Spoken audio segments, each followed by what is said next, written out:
بسم اللہ الرحمن الرحیم۔ السلام علیکم ورحمۃ اللہ وبرکاتہ۔ محترم امام صاحب، محترم مصلیان کرام، آج میں آپ کے سامنے مختصراً قرآن مجید کے ہم پر کیا حقوق ہیں بتانا چاہوں گا۔ کلام پاک کے ہم پر 5 حقوق ہیں۔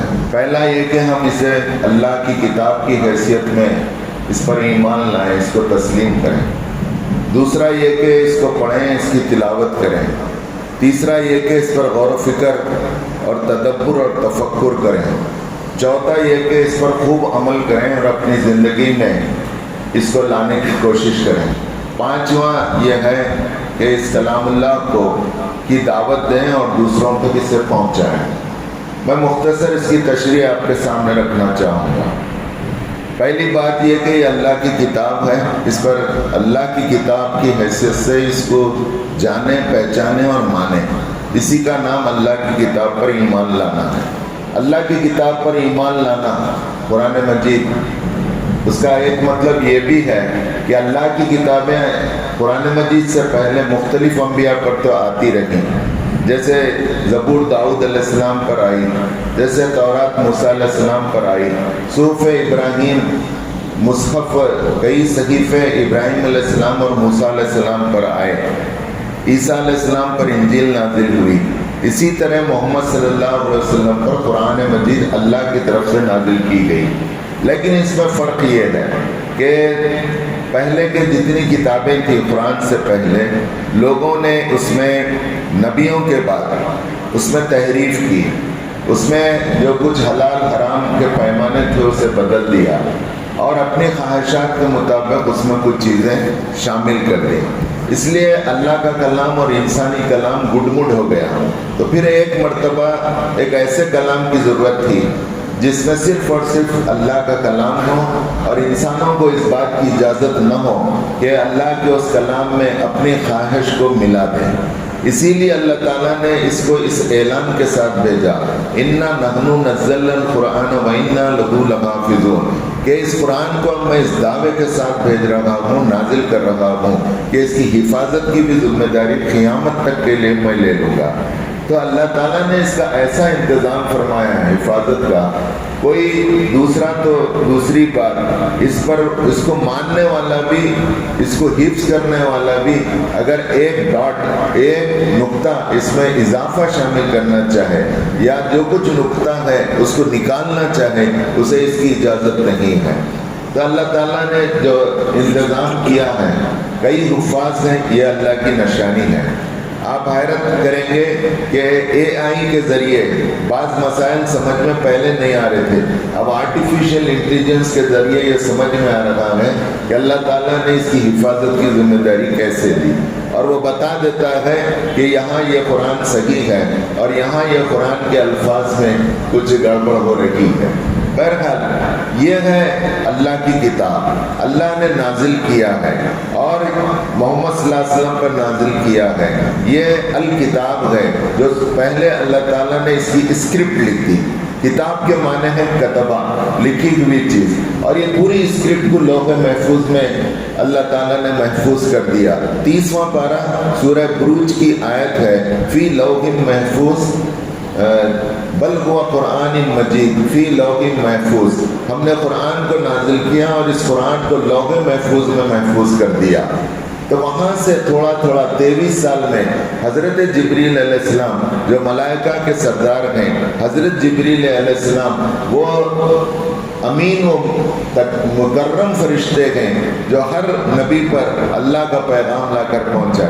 یہ اتنا مختصر سا تعارف قرآن مجید کے متعلق، اس کا پہلا حق ہے کہ اس کو ایسا ایمان لائیں جیسا میں نے آپ کے سامنے تشریح کی، اور اس کی مزید تشریح بھی ہو سکتی ہے، یہاں موقع نہیں ہے۔ دوسرا یہ کہ اس کلام کو ہم پڑھیں، اس خیال سے پڑھیں کہ یہ کلام میرے لیے نازل ہوا ہے۔ کئی لوگ اسلام قبول کر رکھے گئے۔ مراد حافظ ابھی ایک جرمن ڈپلومیٹ ہیں، یعنی جرمنی کے رہنے والے، اور وہ پوسٹنگ ہوئی ان کی الجزائر میں۔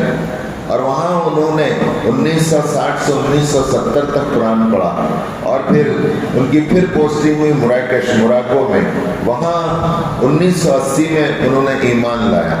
ابھی 2020 میں ان کا انتقال ہوا۔ وہ انڈیا بھی آئے تھے، کیرلا کی جماعت اسلامی اور عیسائیوں نے انہیں بلایا تھا۔ مراد ہافمن انہوں نے اپنا نام رکھا، جرنی ٹو مکہ انہوں نے کتاب لکھی، یعنی میرا پورا سفر، حج بھی کیا انہوں نے، اس میں حج کا ذکر کم ہے۔ جرنی ٹو مکہ سے مراد مکہ پہنچ گیا، میں نے اللہ کو پا لیا، حق کو پہچان لیا اور اسے تسلیم کر لیا، یہ پوری چیزیں ہیں۔ تو وہ کہتے ہیں کہ میں جب قرآن پڑھنا شروع کیا تو ایسا معلوم ہو رہا تھا میں قرآن نہیں پڑھ رہا ہوں، قرآن مجھے پڑھ رہا ہے، قرآن مجھے پڑھ رہا ہے اور بتا رہا ہے کہ تو کہاں ہے، کدھر جا رہا ہے، کون سی وادی میں بھٹک رہا ہے، کہاں کہاں ٹھوکریں کھا رہا ہے، کہاں کہاں تے غلط جگہ راستوں پر چل پڑا ہے، صحیح راستہ تو یہ ہے، صحیح راستہ تو یہ ہے۔ تو قرآن پڑھنا اس خیال سے کہ یہ اللہ کی کتاب ہے۔ ایک کتاب ہوتی ہے فزکس کی کتاب، کیمسٹری کی کتاب، ایک کتاب ہوتی ہے کسی مضمون کی کتاب، اور ہم وہ پڑھتے ہیں، اس کا ایگزام ہمیں دینا ہوتا ہے۔ اسی طرح، بلکہ یہ مثال بھی صحیح نہیں ہوگی کہ قرآن کو اللہ کی کتاب اس حیثیت میں پڑھیں کہ یہ پورا زندگی امتحان گاہ ہے، اور یہ امتحان لینے والا اللہ تعالیٰ ہے۔ اس نے سوالات بتائے ہیں اور اس نے جوابات بھی بتائے ہیں، اس کی مہربانی۔ ان جوابات کی تیاری مجھے کرنا ہے، اور قرآن میں نہیں پڑھ رہا ہوں، قرآن مجھے پڑھ رہا ہے۔ تو یہ ہے قرآن کے پڑھنے کا یہ۔ اور قرآن کے پڑھنے میں ایک تو قرآن عربی زبان میں ہے، اسے سیکھنا چاہیے۔ سیکھنے کے بھی دو مطلب ہیں، ایک ناظرہ پڑھنا ہے، دوسرا قرآن کی عربی ہمیں سیکھنا ہے۔ اگر ہم ناظرہ کی عربی تو ہم سب سیکھتے ہیں، یہ تو کامن منیمم پروگرام ہے سارے اجمیوں کے لیے، سارے غیر عرب کے لیے، کہ ہم اللہ کے اس کلام کو پڑھنا سیکھیں۔ الحمدللہ مسلمانوں کا پاس یہ بہت اچھا ماحول ہے کہ بچہ بڑا ہوتے ہی سب سے پہلے اسے کلمے سکھائے جاتے ہیں، اس کی بسم اللہ خوانی کی جاتی ہے، قرآن پڑھایا جاتا ہے، قرآن ختم بچہ جب کرتا ہے تو قرآن کی ایک دعوت کی جاتی ہے۔ یہ سب چیزیں ہیں۔ ایک اور دعوت ہونا چاہیے، وہ دعوت یہ کہ میرا بچہ، میرا بیٹا یا میری بیٹی قرآن کو ترجمے سے پڑھ لیے گئے۔ کیا نہیں ہونا چاہیے ایک اور دعوت؟ بالکل ہونا چاہیے، اس سے بڑھ کر اور کیا خوشی کا موقع ہو سکے۔ تو قرآن کو سمجھ کر بھی پڑھنا چاہیے۔ آئیے اس رمضان کو ہم منیمم دن میں روزہ رکھ رہے ہیں، رات میں تراویح پڑھ رہے ہیں، یہ ہمارا روٹین ہے، اس کی اہمیت سے انکار نہیں ہے، لیکن قرآن سے ہمارا کنیکشن مضبوط ہو۔ اس کا ایک مطلب یہ ہے کہ ہمارا اسکرین ٹائم کم ہو، اور اسکرین ٹائم کم ہو کر وہ ٹائم ہمارا قرآن پڑھنے میں لگے، اور کوشش کریں کہ ہم پورے قرآن کو اس رمضان میں کم از کم ہم ترجمے سے ایک بار پڑھ لیں۔ پھر قرآن کے پڑھنے کو اصل جو عربی میں اصطلاح استعمال ہوئی ہے، یتلو، تلاوت کرو اس کی، خالی پڑھو نہیں ہے، پڑھو سے مطلب پورا نہیں ہوتا، اس کی تلاوت کرو، یعنی اس کے ناظرہ سیکھو، اس کی تجوید سیکھو، اور ایسا پڑھو جیسا اسے یہ سمجھ میں آئے۔ پھر اس سلسلے میں ایک بڑی دلچسپ بات جو میں نے پڑھی ہے، احادیث کے مفہوم سے تین چیزیں معلوم ہوتی ہیں۔ تین چیزیں ایسی ہیں جس کو دیکھنا بھی ثواب ہے، جس کو دیکھنا بھی اجر کا باعث ہے۔ اس میں سب سے پہلی چیز ہے کعبۃ اللہ۔ کعبۃ اللہ اللہ کا گھر ہے، کوئی وہاں چلا جائے اور بیٹھ کر بس دیکھتا رہے تو وہ اجر کا مستحق ہے، اس کے حصے میں بہت بڑا ثواب لکھا جائے گا۔ اسی طرح دوسری چیز کلام اللہ، اللہ کا کلام قرآن مجید، اسے دیکھنا۔ اگر کسی کو پڑھنا نہ آئے، بس وہ انگلی رکھ کر اس طرح سے ہاتھ پھرائے، اس کے حروفوں کو دیکھتا جائے تو اس کا دیکھنا بھی اجر اور ثواب ہے۔ اور تیسری چیز آپ بھی سن لیں اور اپنی اولاد کو سنا دیں کہ ماں باپ کو دیکھنا بھی ثواب ہے، کچھ کرنا نہیں ہے، خالی ماں باپ کو دیکھے اگر اولاد تو ثواب ہے۔ اس میں میرے مطالعے میں یہ بات بھی آئی، اگر اولاد ماں باپ کو دیکھے تب بھی اولاد کو بھی اجر اور ثواب ہے۔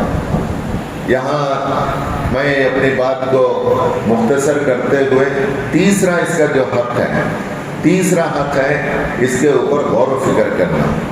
کلام پاک ایک ایسی کتاب ہے جس پر آپ جتنا غور و فکر کریں گے یہاں تک کہ علماء سیر نہیں ہوں گے۔ حدیث میں آتا ہے علماء پڑھتے جائیں گے، لکھتے جائیں گے، انہیں تشنگی باقی رہے گی، انہیں تشفی نہیں ہوگی۔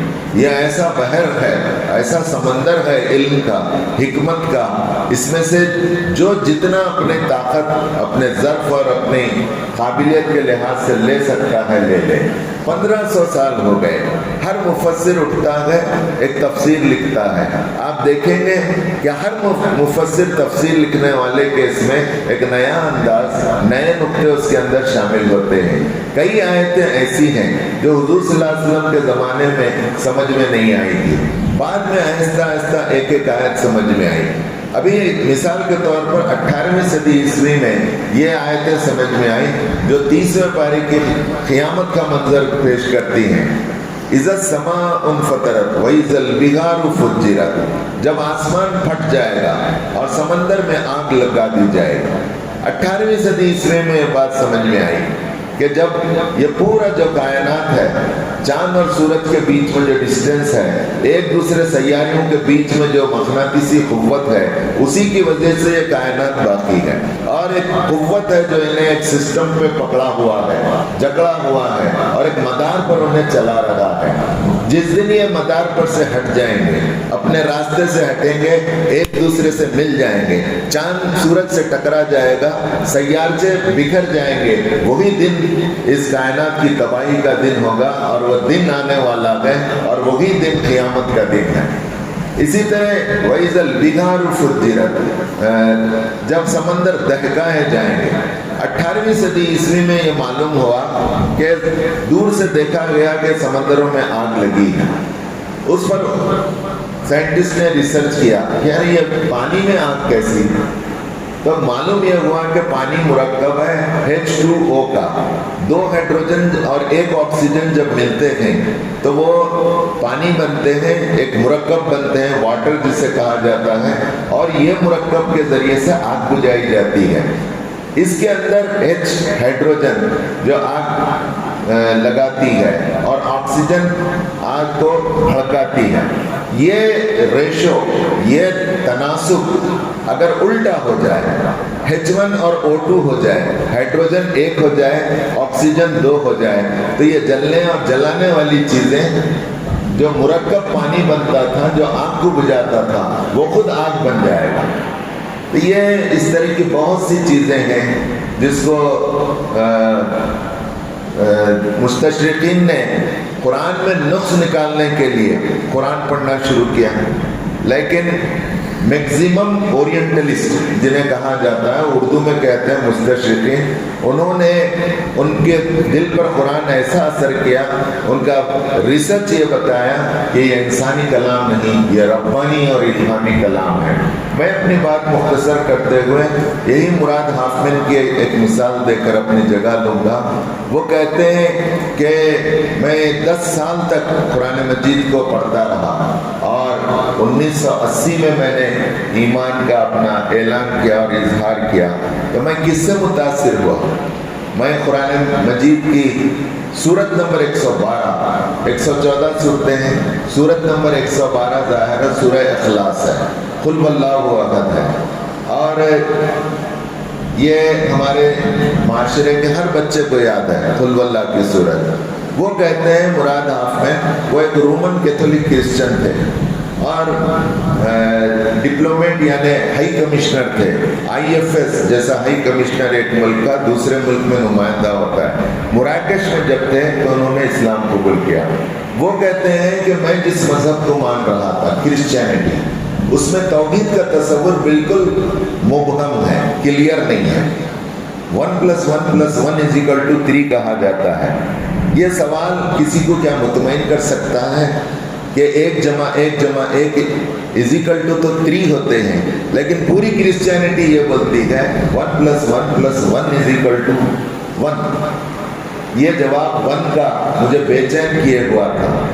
وہاں پر مریم بھی خدا کا پارٹ ہے، جبریل ہولی گوسٹ بھی خدا کا پارٹ ہے، اور فادر بھی ایک چھپی ہوئی ہستی ہے جو خدا کا حصہ ہے۔ یہ تینوں مل کر ایک خدائی کا وہاں پر ایک گنجلک عقیدہ ہے۔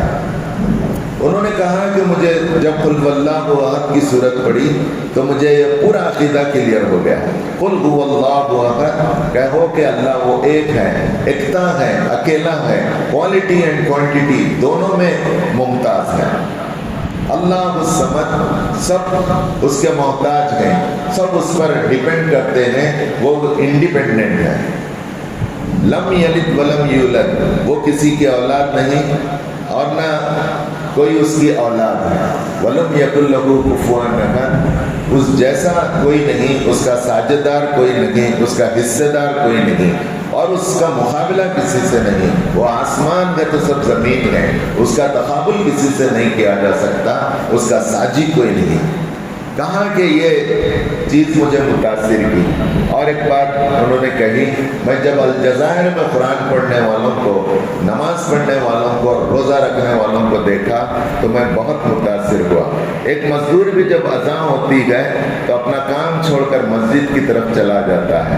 میں نے دیکھا کہ غریب گئے لیکن وہ بھی لوگوں کو کھانا کھلاتا ہے۔ میں نے دیکھا کہ کرسچینٹی اور یہودیت اور غیر اسلام پر چلنے والے لوگ جن کے پاس بنگلے ہیں اور پیسہ ہے، وہ اینٹی ڈپریشن ٹیبلٹ کھا کر نیند کا انتظار کر رہے ہیں اور نیند آنے کے گولیاں کھاتے ہیں، جبکہ مسلمان الحمدللہ آرام سے سوتا ہے۔ یہ مجھے متاثر ہوئی اور میں نے اسلام قبول کیا۔ پھر میں کوئکلی بیک آتا ہوں کہ قرآن کا تیسرا حق یہ ہے کہ اس سے تدبر اور تفکر کیا جائے۔ بہت سی آیتیں ایسی ہیں جو آج 21ویں صدی میں بھی سمجھ میں آ رہی ہیں۔ سائنس اور علم ریسرچ جتنا ڈیولپ ہو رہا ہے، قرآن کو سمجھنے میں مددگار ثابت ہو رہا ہے۔ قرآن اپنے ایک چوٹی پر ہے اور سائنس ابھی اس چوٹی تک پہنچنے کے لیے ابھی انڈر میچوریشن ہے، اس کے اندر میچورٹی نہیں ہے۔ قرآن علم کی چوٹی ہے، قرآن تحقیق کی چوٹی ہے، قرآن حکمت کی چوٹی ہے۔ پورے علماء، پورے اسکالرز، پورے ریسرچ کرنے والے اس پر ریسرچ کرتے جائیں گے، قرآن کی ایک ایک بات سمجھ میں آتی جائے گی۔ یہ تین حقوق میں نے آج بیان کیے۔ کل آپ کے سامنے میں قرآن پر عمل کرنا اور قرآن مجید کی دعوت دینا، اس پر میں پیش کروں گا۔ وآخر دعوانا ان الحمد للہ رب العالمین۔